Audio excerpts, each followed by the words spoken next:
When people talk about the rise of Afrobeats in Canada, they often point to the DJs, the concerts, or the artists who've made it big.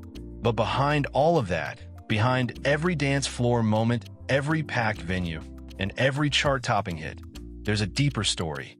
A story about people, about movement, about immigration, and how waves of Africans coming to Canada transformed not just the music scene, but the culture of an entire generation. This is the story of how immigration shaped Afrobeats culture in Canada.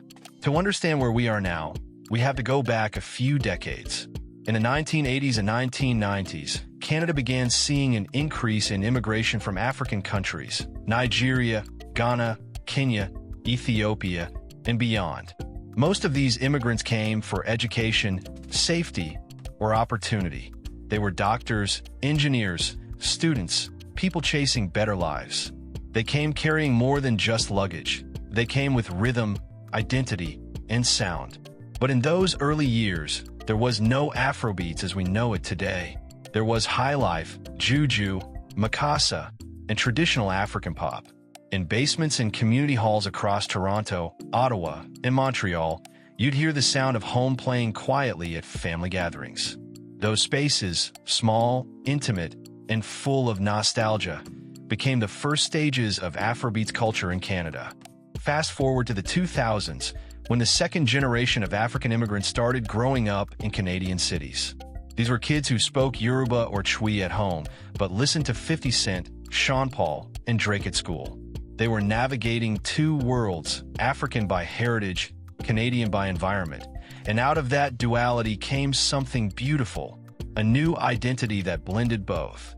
When Afrobeats, as a modern sound, began taking off in Nigeria and Ghana around that time, it resonated deeply with this generation.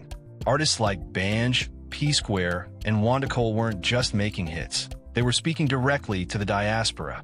So when songs like Fall in Love, Do Me, or All Love started circulating, it gave these young Africans in Canada a musical homecoming, a way to reconnect with their roots through a sound that still felt modern and global.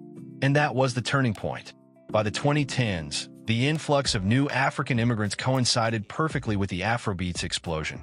Canada's immigration policies opened up even more, and young Africans from across the continent arrived in cities like Toronto, Calgary, Ottawa, and Vancouver. They didn't just come to study or work. They came ready to build communities.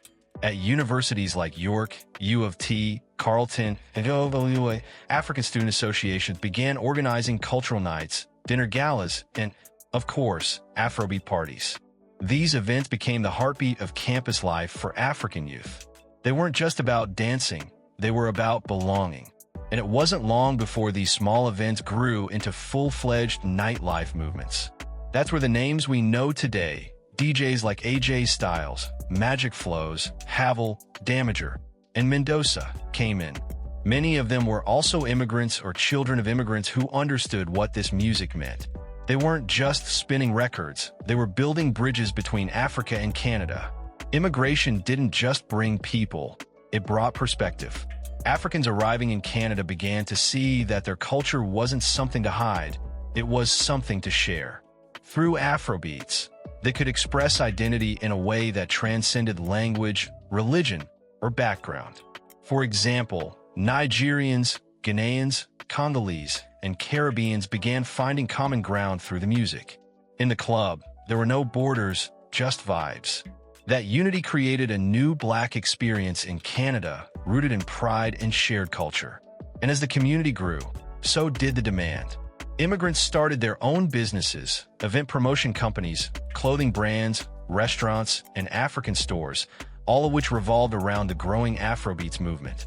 That's why when you look at the Afrobeats ecosystem in Canada today, the DJs, promoters, artists, even the vendors at festivals, most of them are first or second generation immigrants.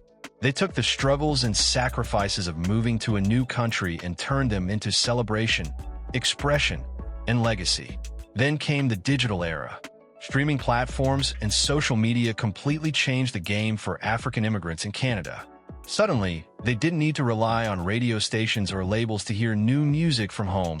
YouTube, Audiomack, and Spotify made it instant. Immigrants could listen to Wizkid's latest drop on the same day as fans in Lagos. And just like that, the distance between Africa and Canada disappeared. This digital connection created a powerful cultural loop. Africans in Canada shared Afrobeats with their Canadian friends. Those friends brought it to new audiences. Artists in Africa saw that love coming from Canada and started touring here. That's how Toronto, and by extension Canada, became a major stop on global Afrobeats tours. And it all traces back to one thing: immigration. You see, when people migrate, they bring with them stories, traditions, and sounds. But over time, those sounds evolve in their new homes.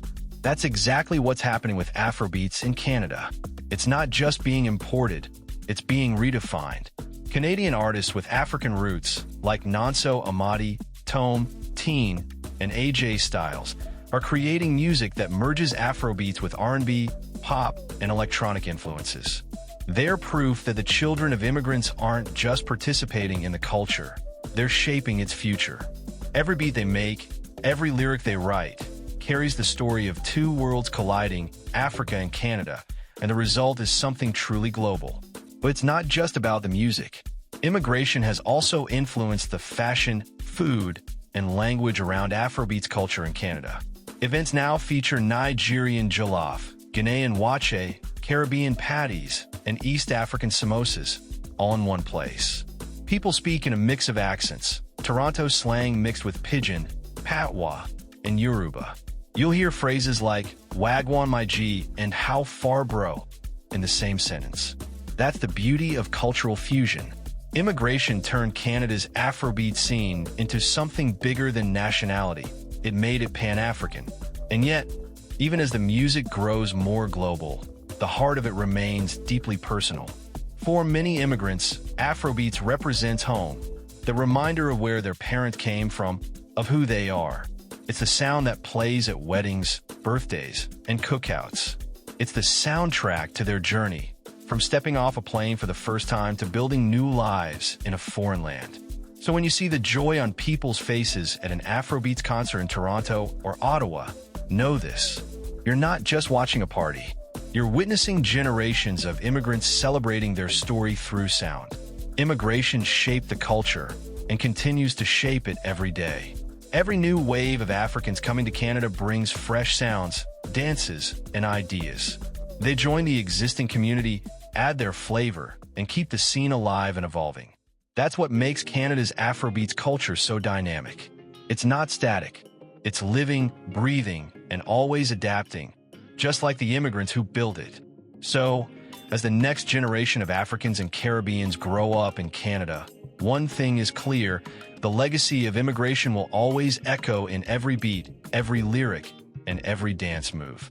Afrobeats isn't just the sound of Africa anymore. It's the sound of Africa finding a new home and thriving in Canada. If you enjoyed this deep dive into how immigration shaped Afrobeats in Canada, don't forget to like this video, subscribe to the channel, and drop a comment about where your family's from and what Afrobeats means to you. Because this culture, it's built on all of us, and it's just getting started.